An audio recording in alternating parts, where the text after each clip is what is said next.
Welcome. Welcome. Hello. Oh, can you hear me? Because I can't hear myself talk. That's why, I guess. Welcome to the weekend eve. Are we sure? I no, it doesn't. Okay. All right. Well, we're here. I don't know if you can hear me, but we're going to give this a crack. Welcome to the weekend eve, and this is Any Given Sunday on KUAW. I am Brian Kress, the awesome voice. Across from me is my brother with another mother, Mr. 20, Coach 24, Darwin Penny. How you doing, sir? Doing well today. We're excited about being here on this brisk Kansas City evening. Yes, absolutely. And running the show behind the scenes, Mr. DJ Scattered, George Walker. How you doing, sir? We're doing just fine there as we make sure that we've got everything going out for you right here. Oh, absolutely. So hopefully everybody can hear, because I could hear George perfectly and I could hear Darwin perfectly, but I'm having trouble hearing myself. So, there we go. There we go. So we are listening to each other. This is championship weekend. This is last weekend was considered the best football weekend. This one is going to be even better. You've got four amazing teams that are fighting for two spots in the Super Bowl.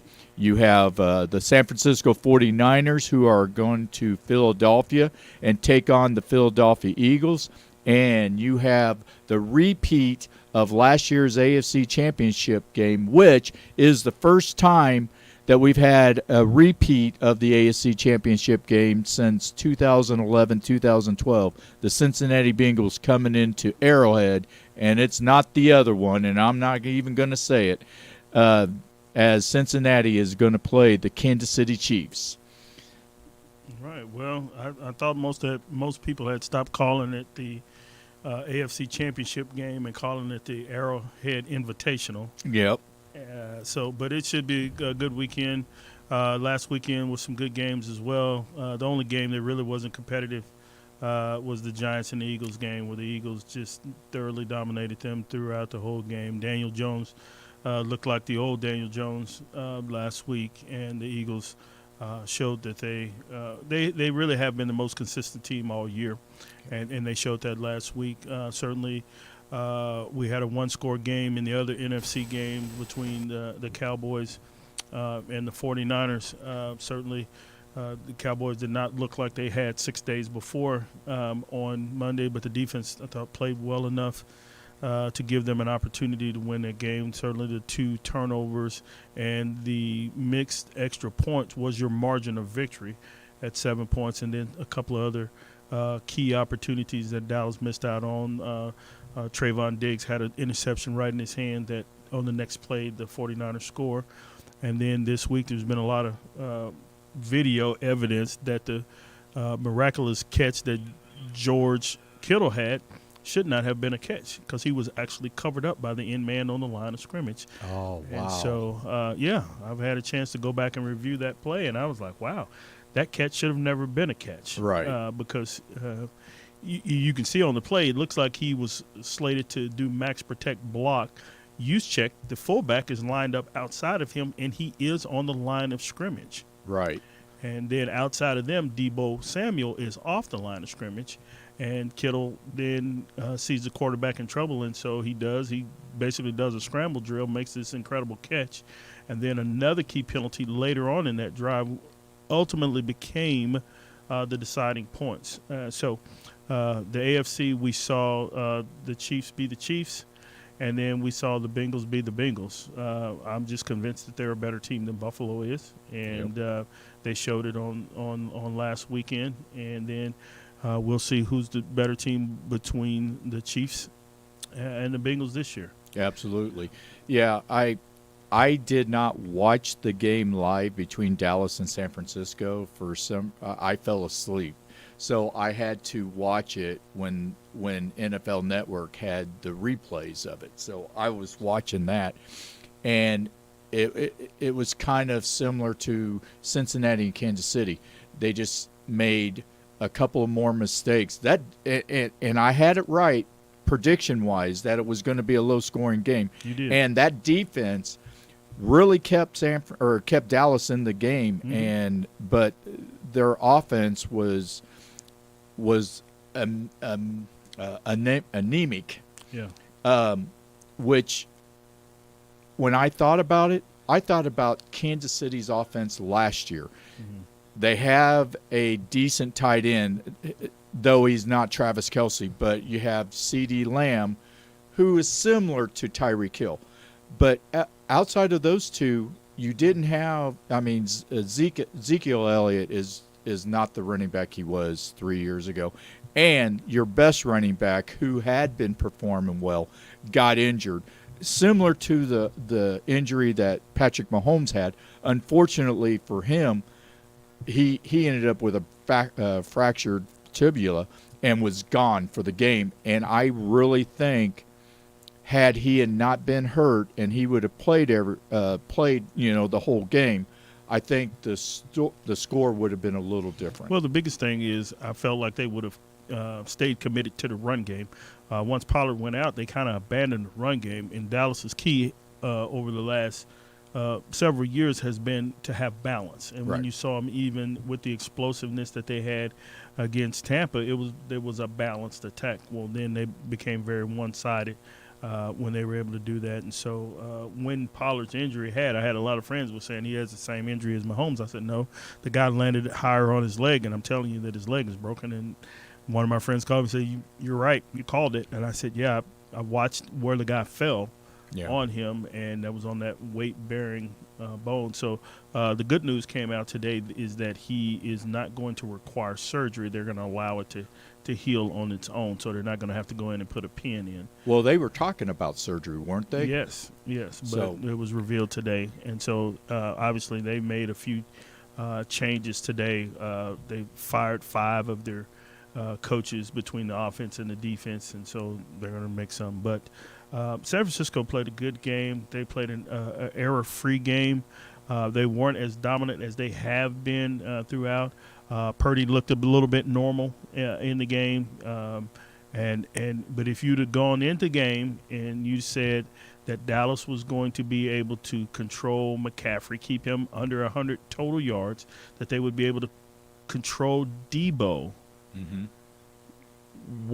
and keep the Niners under 20 points, what would have been their odds to win that game? And I'd call it real high, very high. Yeah. And the two people they needed to stop. And so that's why I say they played well enough defensively to win the game, but offensively they were not consistent, and they could not sustain drives and had too many penalties that deteriorated drives. And so with that, now again, all of the questions arise is what are you going to do at quarterback? And so they'll move on. But I think at the end of the day, when you look at what we have left, I do believe that we have the 4 best teams left. Yep. We've got 2 teams that have been on long winning streaks since the middle of the season in the Bengals and the 49ers. We have the team that was the most consistent all year in the Eagles, and then we have the most electric team in the Kansas City Chiefs. And so who we've got both of our number 1 seeds, and we've got a 3 seed and a 2 seed. Right. And I think this is the first time that we've had both number 1 seeds in the AFC-NFC championship game in several years, because obviously Tennessee didn't make it last year. And so with that,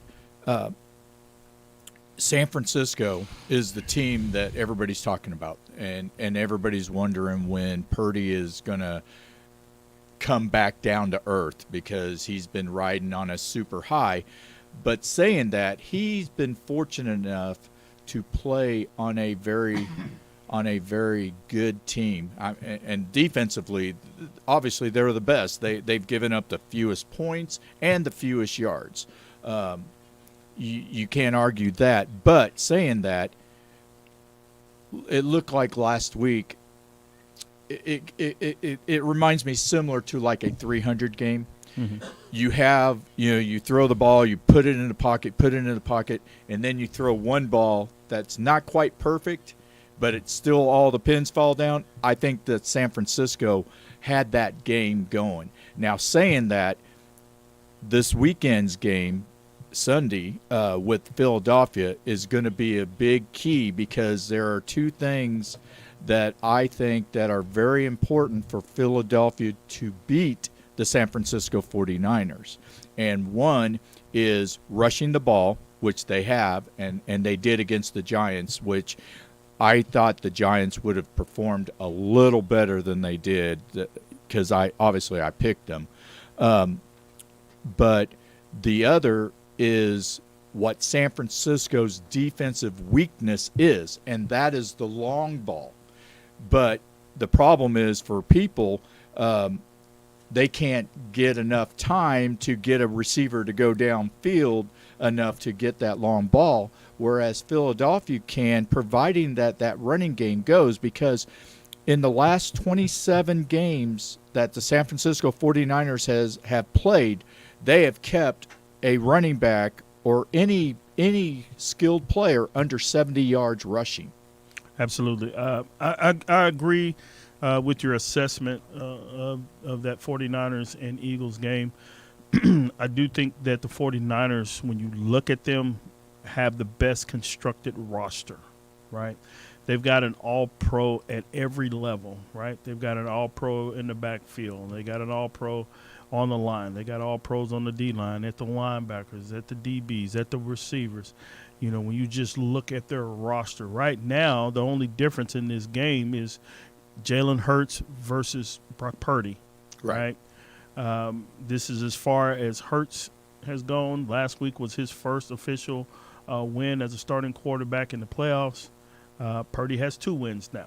Yep. Right. So we're gonna see who can impose their will, if you will, and who won't make the mistake. Last week, that was the difference in the game.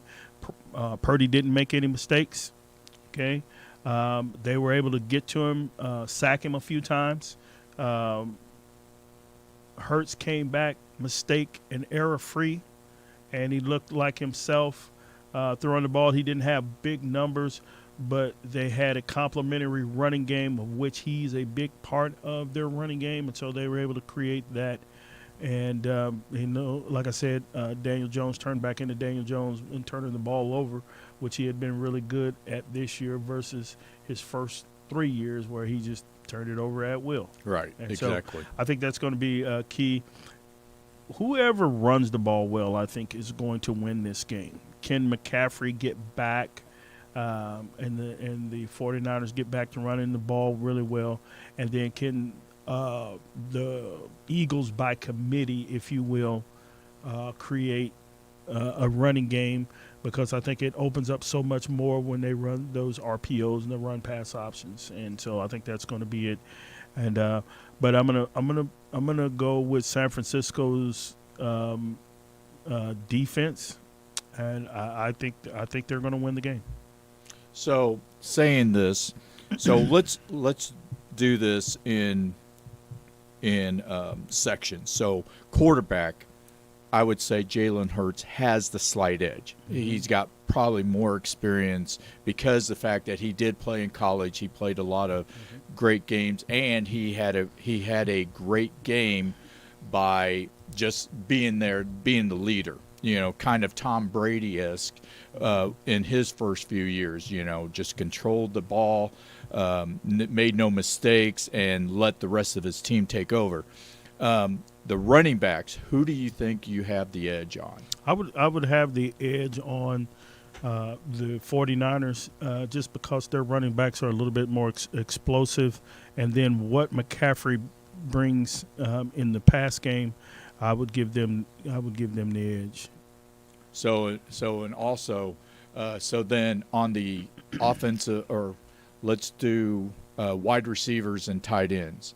Who do you have the advantage on in that? So wide receivers and tight end is really close. I think I would give this one to the Eagles, and I can't believe I'm saying that, right? And part of it is because they've been able to get Goddard back. But when I look at overall passing, I'm looking at it I'm factoring in the quarterback a little bit. Let's Right. just be honest. But Brown and the kid from Alabama, Devonta Smith, those guys are electric. Debo and Ayuk are very good. Kittle versus Goddard, to me it's a toss up. And Right. so where do you bring it in? And so it becomes more a passing game, I think, than it does receivers. And then you bring in the quarterback, and I believe that's the reason why I'm leaning to the Eagles just a little bit more, because of what I believe that Jalen can do versus what Brock Purdy can do. Okay, so I think you said San Francisco's running game was a little bit better. I think that Philadelphia's rushing game has the edge. Mainly because of Jalen Hurts. Purdy doesn't run, and to be honest, he really doesn't need to run. He kind of plays like Patrick Mahomes. He runs out of necessity, not out of just being as Jalen Hurts, running plays or Lamar Jackson. So, and the receivers, I agree, because I think A.J. Brown and Devonta Smith is a little bit better. Now, the key is Kittle versus Goddard. And even though Goddard is pretty good, Kittle is considered by most in the NFL realms as the number 2 tight end behind Kelsey. So I would say it's close, but I do pick that. Now, here is the key. You have the offensive line. You have San Francisco, who has the best left-handed or left tackle in football in Trenton Williams.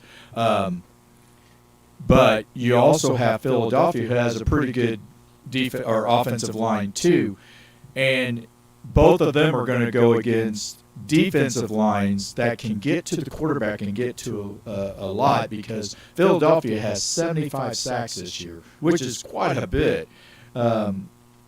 So who do you have in that edge? I would give the offensive line a slight edge to the Eagles, just because of their cohesiveness and what Kelsey does at the center position in controlling and making all the right calls. It seems like they may have an individual player. I think San Francisco has an individual player, certainly with Trent Williams, who's better.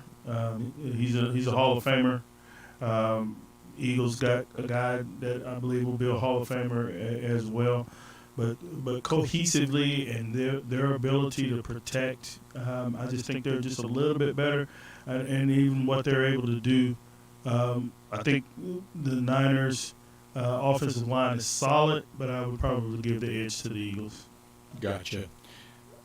And I totally agree with that. The defenses, they're virtually 1 and 2 in the NFL in defense. So, and like I said, the key is, can you get to the quarterback?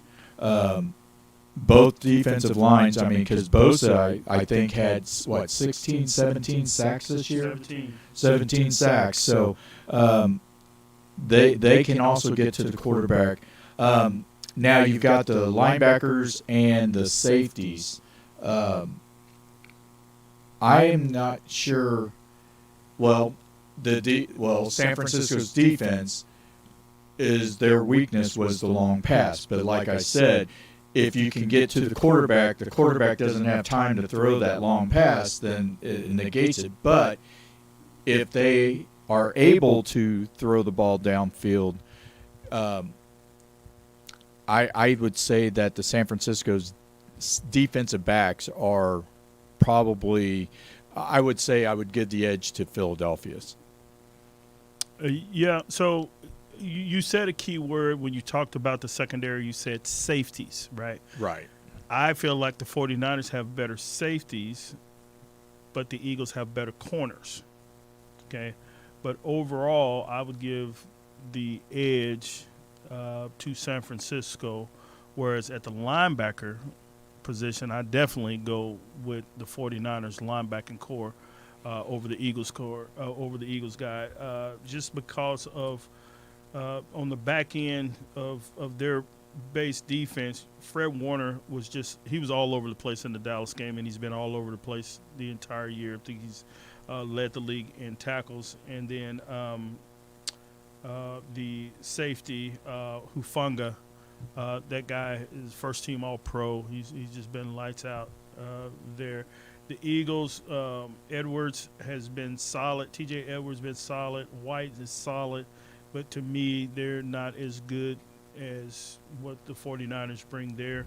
And then when you look at the corners, Bradbury and Darius Slay, those guys are a good 1-2 tandem. They were really, really good early in the season, kind of tapered off a little bit toward the end, and we saw that. I believe that was the Christmas Eve game versus Dallas, when Dallas rolled them for about 400-plus yards. Right. And so that was a big deal on the Eagles' defense, and then they struggled the next couple of weeks, with the exception of last week against the Giants, and they looked like themselves defensively. But just top to bottom defensively is where I probably give the 49ers the biggest edge. Gotcha. So, and I guess I'm going to stick with Philadelphia. I think I give them the edge to Philadelphia because even though they did give up 400-plus yards to Dallas on Christmas, I don't see Brock Purdy doing anything to throw for 400 yards. I think he is going to manage the team even more discreetly than what Jalen Hurts would. Jalen Hurts has got more control of the team and everything else, and Brock Purdy is just making sure that he plays error-free football. So saying that, it does benefit Slay that they will not go downfield as often. Now, it doesn't mean that they still can't do that, because he can throw the ball downfield and make plays. So with that, I am saying that the Philadelphia Eagles will advance to the Super Bowl, to the AFC Championship, and they will win it, beating San Francisco. Now, saying that, I think it is going to take an intangible like error, special teams. I mean, look at Dallas. From the word go, their special team was a weakness, and it resonated into the offense and defense. Yeah, it was a big deal because I've got a photo when the game could have flipped kind of back their way and the momentum and everything. Their return specialist, Cavante Turpin, missed a touchdown. He just cut the wrong way and ran into the kicker.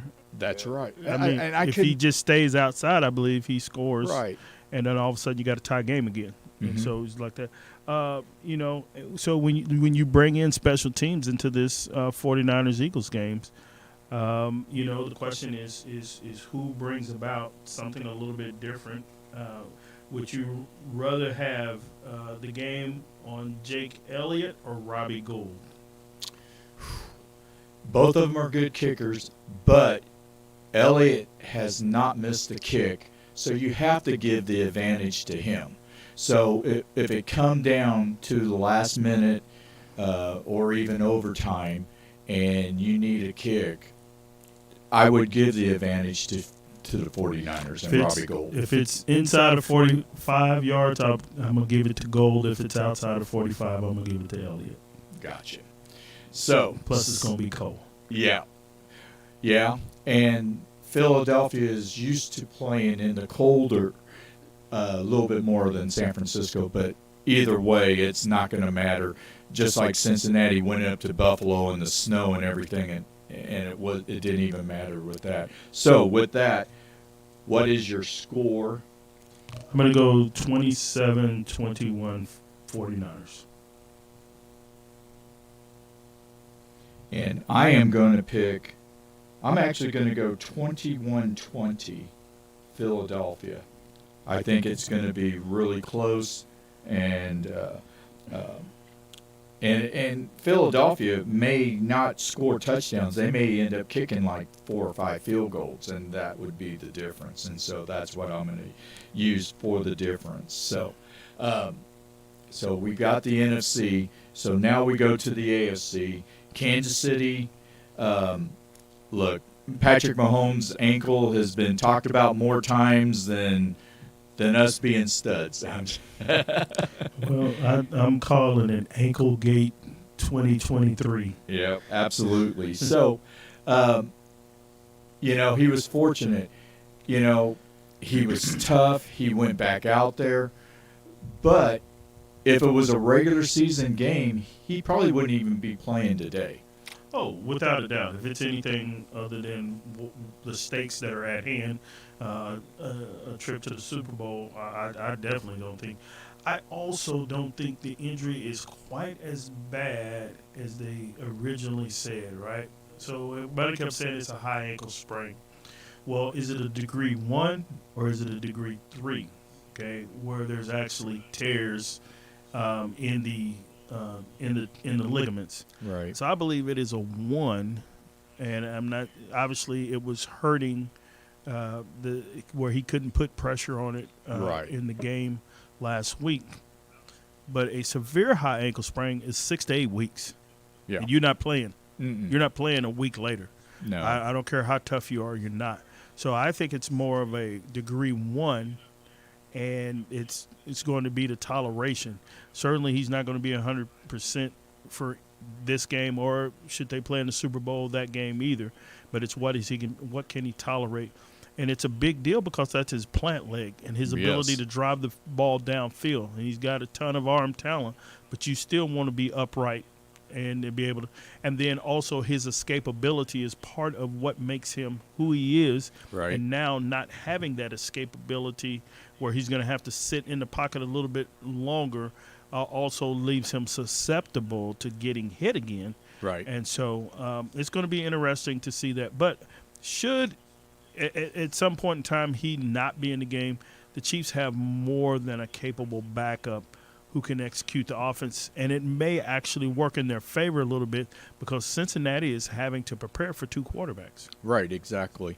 And with that 98-yard drive that Chad Henning had, that is the longest drive by a backup quarterback in playoff history.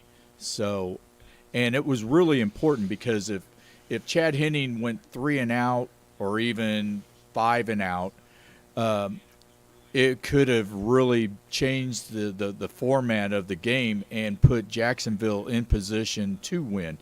But by them doing that, it just shows that how Andy Reid prepares his team that well, because he does. He has all these preparations. When they go to practice, they will take out certain players and put in other players. And so they've put in Chad Henning, taken out Patrick Mahomes. And so by doing that, and I'm not saying that the rest of the league doesn't do that, but I'm just saying what Kansas City has done, and that benefit them, and it kept the defense going, and it kept everybody else going until Patrick Mahomes was able to come back. Yeah, couldn't agree more. Andy Reid has always been known as one to detail, and he's showing you again how committed to detail that he is, and he just goes about his business. And so it's one of the edges. If you wanted to give Kansas City an edge, is be one of the areas that you would give them an edge in, and that would be coaching.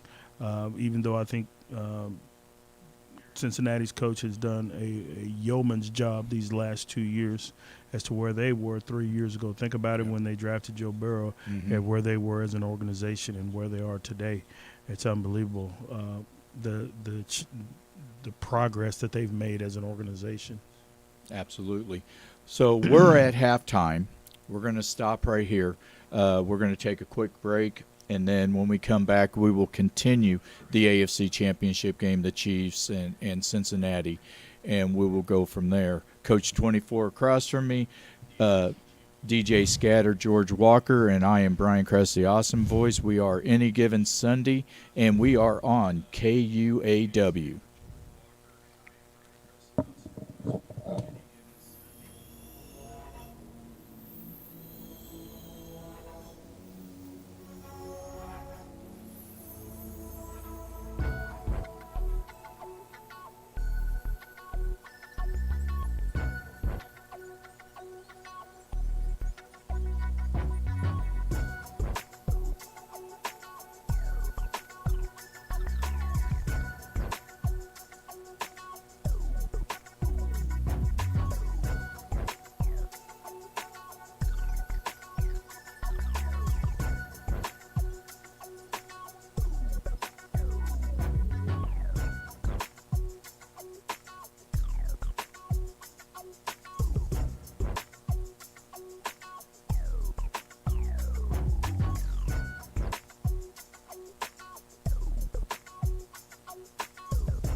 All right, we are back any given Sunday on KUAW. Coach 24, Darwin Penny across from me. George Walker, DJ Scatter behind the scenes running the show, and I'm Brian Kress, the awesome voice. One thing really quick, we have the totals, regular season totals, and you came 2 games from Kurt Warner. Kurt Warner ended up winning. He was 179 and 90. Steve Mariucci was second with 178.91, and you, right, man, you were running right up behind him. You were 177 and 92. So you did phenomenal. That was great. Michael Irvin was 171 and 98. Rich Eisen was 169 and 100, and I leveled out the bottom at 168 and 101. Just kind of struggled at the end, but that's okay because I enjoyed watching you. You were just totally kicking butt and predicting games. So I think I had a slow start, but we finished with a blaze. absolutely. So saying this, right now the 10 games that we've had so far, we are 7-3 in the playoffs. You lost 2 games in the first round where I lost 1, and then I lost the NFC, and you just lost Dallas, which Dallas should have still won. So, but anyway, so doing well on that. So let's get back to the Chiefs. Now, right now, Cincinnati has the Chiefs number. They are 3-0. Joe Burrow versus Patrick Mahomes. He has won as many games as Tom Brady has done it in half the games because Tom Brady has lost 3 times to Patrick Mahomes. Saying this, a lot of people are looking like Cincinnati is far more superior, where in actual, it's been more of Kansas City making one more mistake than Cincinnati. Absolutely. They're not a superior team to the Chiefs, but they're the only ones that has not folded under the pressure of playing the Chiefs. They have not tried to do anything but be the Bengals and playing against the Chiefs, whereas other teams get outside of themselves and try to turn it into a track meet versus the Chiefs. And so that's basically like the equivalent of me trying to beat Usain Bolt. You're just not going to happen. Right. And so, and teams wouldn't stay committed to who they are. And that's really the only thing that I think that Cincinnati's done that's different over these 3 games is they didn't panic when they were down at the half. They stayed true to who they were. They found a way to get after Mahomes a little bit and get him off his mark. You know, he hadn't had particularly elite games versus them because we know that on any given Sunday he go out there and throw for 450 with no problem. Right. So they've been able to kind of just keep him under. The biggest thing was last year when they were able to hold him without even scoring in the second half of the game. Right. That in itself was a testament to them making halftime adjustments. And so I think that more than anything else in these games that they've played Kansas City is they've made good halftime adjustment, whereas the Chiefs have not and have played poorly in the second half of all of these games where the Bengals have come out on top. But I think as we later, I know, will go down, you know, position by position, they're not better. Right. But at the end of the day, Joe Burrow has not folded. When he's had the opportunity to win the game, he's gone out and won the game. Okay, so saying this, to you, which side of the Chiefs is more important to this game, the offense or the defense? I'm going to say the offense because the offense is going to probably have to adjust should Mahomes not be able to finish the game. At some point in time, the Chiefs are going to have to utilize a running game, whether it is to create more passing opportunities for if Henny has to play, or just to give Patrick even more flexibility. but at some point in time to just run the clock out. Right. That's been, to me, the biggest thing over the last of the Mahomes era is as long as they're down and Mahomes gets the ball, then it's all good. But when they're ahead and they've just got to close a game out, there's no running attack. They've always got to depend on him making a play.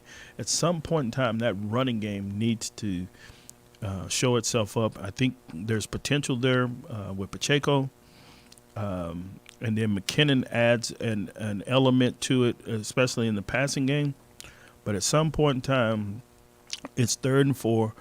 You ought to be able to hand that ball off and keep that clock moving. Yeah, absolutely. Now, as much as the offense is very important and they need to get the points, I think it's the defense. I'm wearing Chris Jones' jersey for this point. He still has not had a playoff sack. Now, he did dominate against Jacksonville, but he still could not get to the quarterback. And you know, Cincinnati has 2 or 3 starter linemen out. Well, it didn't matter because they shut down Buffalo's defense, which I said the key was Buffalo's defense, and they did not show up at all. But saying that, I think Chris Jones needs to raise his game to another level, because if not, we're still going to criticize the defense and Spagnuolo for the lack of performance. That the offense was good enough to win the game, but the defense wasn't. Yeah, I can certainly see that point. You know, when you have such an elite quarterback, the best quarterback in the league, you always feel like the offense is going to do their part, and if the defense just does something, right? They're going to have to go out and I just think the defense is going to have to make a key stop, but I think that offense is going to have to be great all game. Right. So my assessment is the defense or the offense has to be clean. They have to have a great.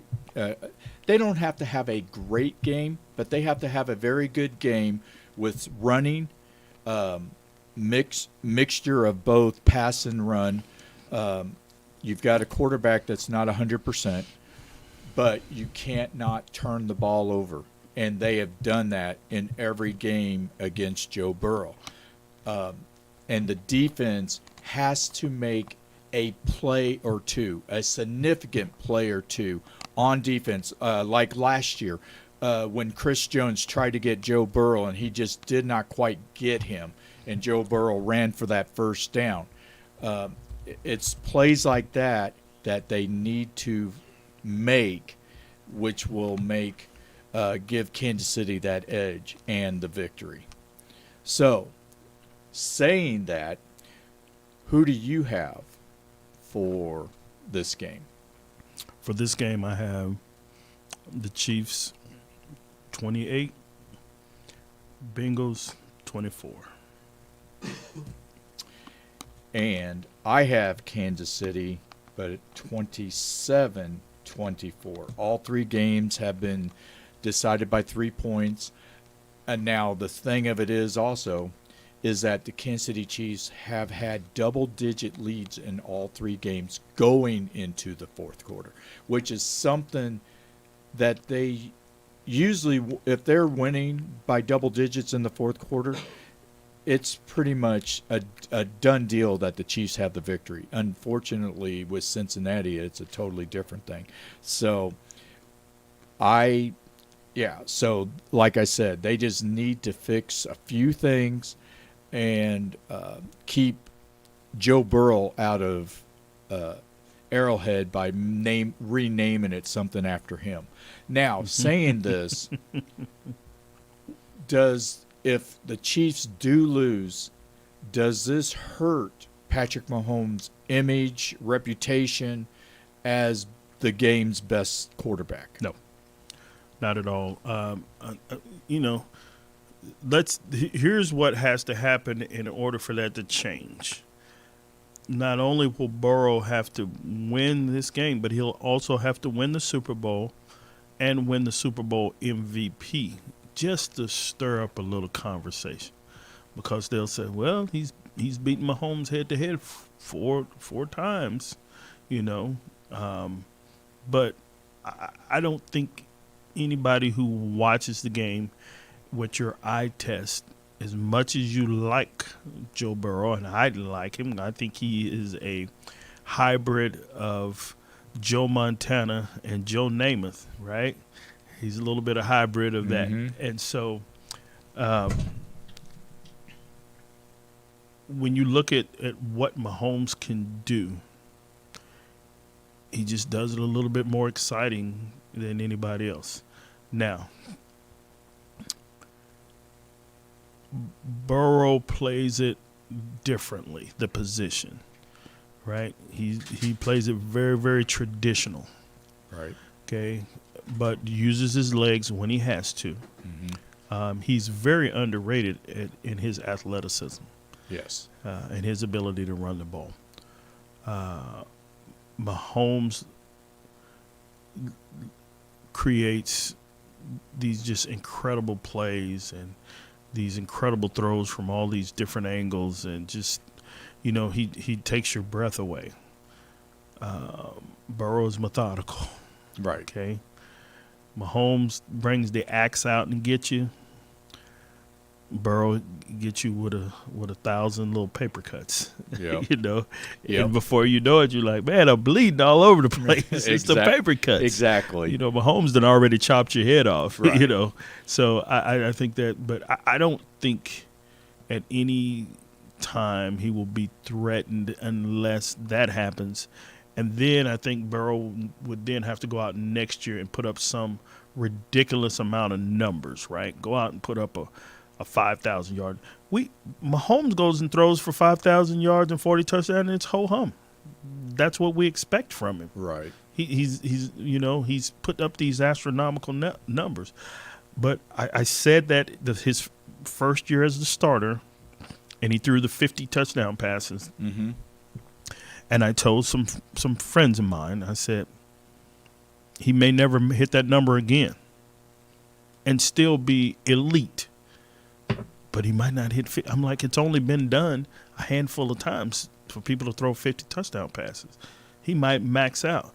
But I'm like, you can't say that he fell off because he throws 40 or 44 or whatever. Right. You know, he's gotten better every year, because the one thing I noticed about him this year, he was willing to take what they gave him a lot better than last year. He was like, well, I'm going to just throw right through this thing.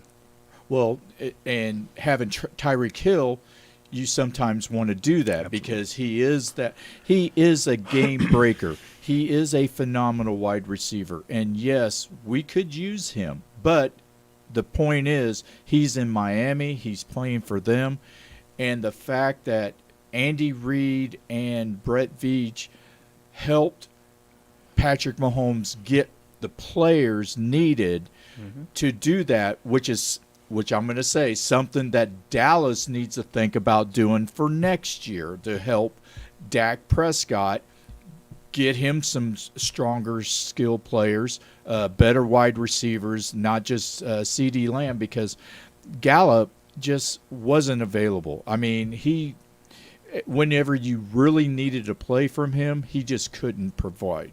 And that's what happened last year with Kansas City. Those other players, Robinson, and even Tyreek Hill in the second half, they were not productive, and that hurt him. So, saying that,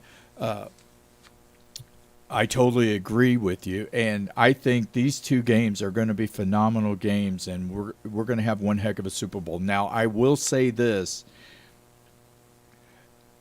Don't be surprised if you see a third Cincinnati versus San Francisco. If that happens, it will be the first time in the Super Bowl era that there will be 3 games of the same team. Now, Buffalo and Dallas has played a couple of times. Oh, they will tie. That's right. They will tie Dallas and Pittsburgh. Thank you, sir. I was so used to seeing 70, I forgot the 20 years. So they will tie them with doing a third game.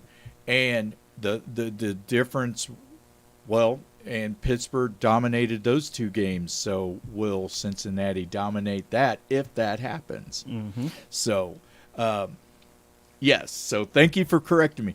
And this is, and I will say this to everybody, this is what I love about our show, because we have great knowledge, but when we don't quite remember something, the other one jumps right in and gives us that click. Oh yeah, that's right. So, Mm-hmm. so we're done with football. Now next week we're going to have Jimmy Ross of the Kansas City Panthers semi-pro football team, the CMFL, the Central Midwest Football League, and even though the Super Bowl will still be a week away, we will get into football going into the spring time, and we will discuss stuff like that. So saying that, we are done with football. We're going to mention a little bit of Royals, and but first I want to say congratulations to the Houston Astros for hiring a guy that's worthy of getting the position of general manager. He's the first he's not the first African American, but he is the only black GM in baseball, Dana Brown. Mm-hmm. You've heard of him. You don't know him, but you've got a lot of friends that do know him. Yeah, Dana Brown has a storied history in the game. Certainly, he's been working with the Braves in leading their scouting department. Last year's Rookie of the Year, Michael Harris, was his first draft as the scouting director over there. Prior to that, he'd also worked with Toronto and helped them get some of the players that they have now, like Kevin Biggio and Vladimir Guerrero Jr. So he's worked in several front offices, and he has a distinguished track record. And we are excited about him getting this opportunity to work with Dusty Baker as the general manager, who will work directly with the manager on the field. And so that will be a tandem.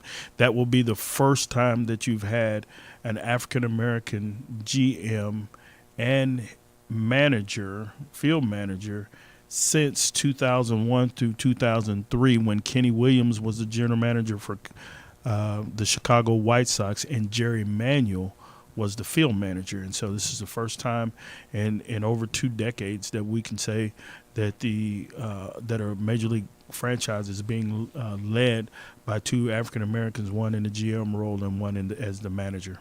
Yeah, that's awesome. And the best thing about it is these guys earned it.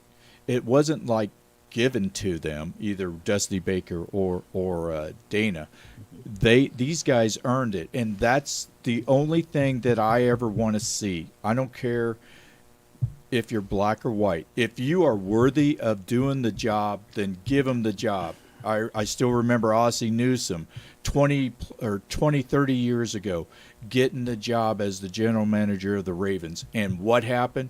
He did the best job of general managing than any other team during his tenure. So to me, that's all it matters to me. Get the best people in your office, and if you want to be a winner, that's what you've got to do. Absolutely. So kudos to Jim Crane, the Astros owner, for giving somebody a first opportunity and not giving somebody who was a retread an opportunity to go into that GM position.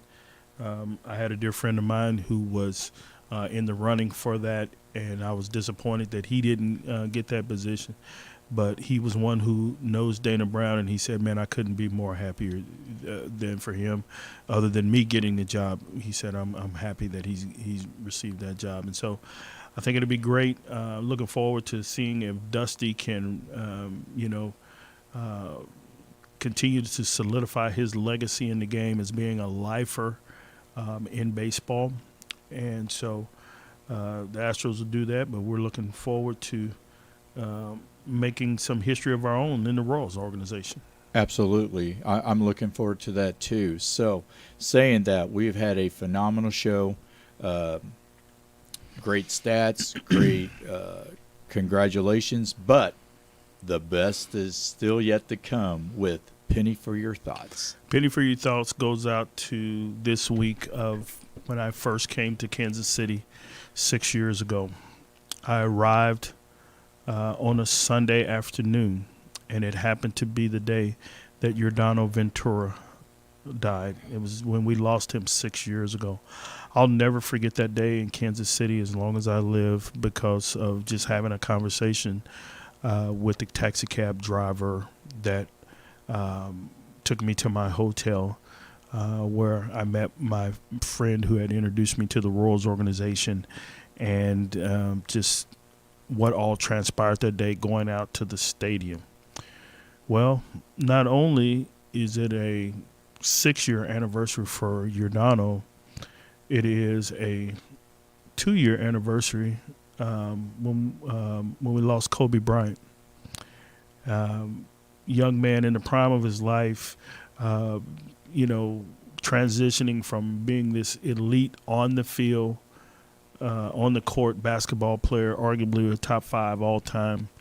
And then he had just written a children's book and had won an award for it. And, he was watching his children grow up, and then just quick, he was taken away from us.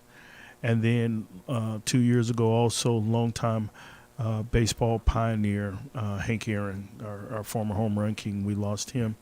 And they were all around the 24th through the 26th of January. And so my thought is just always just each and every day we get new blessings into About Ventura, the year that the Royals won the AAL but lost to the Giants. Well, the next year, I've always taken my oldest daughter, to a baseball game for her birthday. So we went to the Oakland game, and Friday night, Brett Laurie had taken out Acias Escobar. Well, we watched the game Sunday, and Ventura was pitching. And about halfway through the game, he drilled Brett Laurie. And I'm telling you what, all of us, we just went wild because this was a fireballer. He was a great pitcher, but he didn't put up with the crap. And like you said, as soon as we lost him, the Royals went back from a no nonsense, don't mess with us team to back to where they are. And it is a tragedy, and I miss watching him very much. And so that with it, this ends our show. We had a great show, phenomenal show. Coach 24, Darwin Penny, across from me, George Walker, DJ Scatter. This is Any Given Sunday. I am Brian Kress, the awesome voice. Be awesome, not angry. And you guys have yourself a great football and sports weekend.